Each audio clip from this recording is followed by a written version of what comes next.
দেখুন আজকে আমরা একটা নতুন রেসিপি তৈরি করবো। এটা হচ্ছে দুধ পুলি। তার জন্য আমরা দুধ নিয়েছি, দুধটাকে আমরা ক্ষীর করে নেব।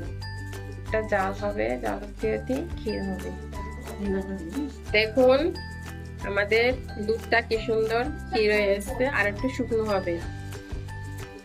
এভাবে নাড়তে থাকবো।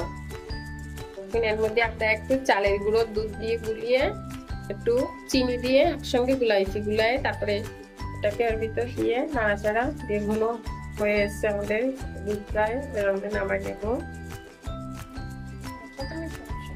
আটা আমরা করে নিয়েছি, নিয়ে এইভাবে সুন্দর করে আটাটাকে আবার মশলায় নিতে হবে, যাতে আটাটা সুন্দর একটা হয়।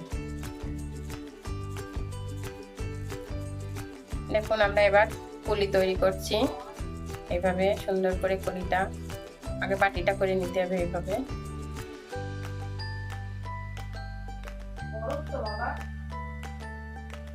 বেশি গরম দিন।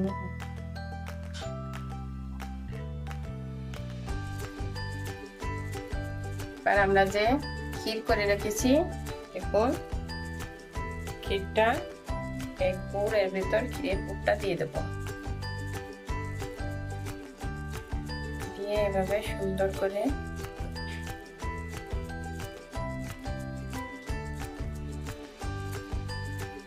তৈরি করে নেব।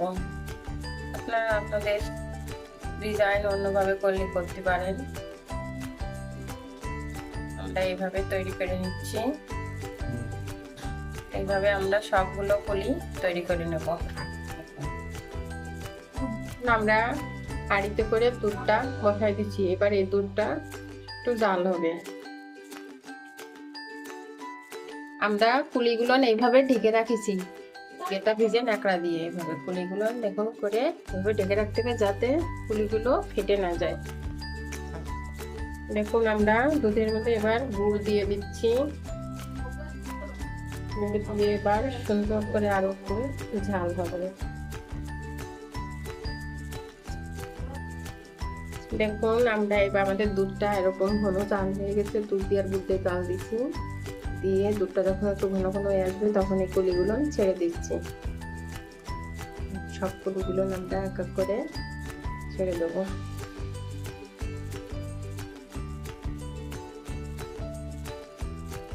দেখুন পুলিগুলো আমরা ছেড়ে দিচ্ছি। এবার বেশিটা জাল দেবো না, অল্প জাল দেবো। পুলিগুলো পুরো বেশি উঠেছে। দেখুন চুষিগুলো এই পুলিগুলো কেমন ভেসে উঠেছে এবং দুধটাও গাঢ় হয়ে গেছে। আমাদের এবার বুঝতে হবে যে এটা হয়ে গেছে, আমরা নামাই নেব।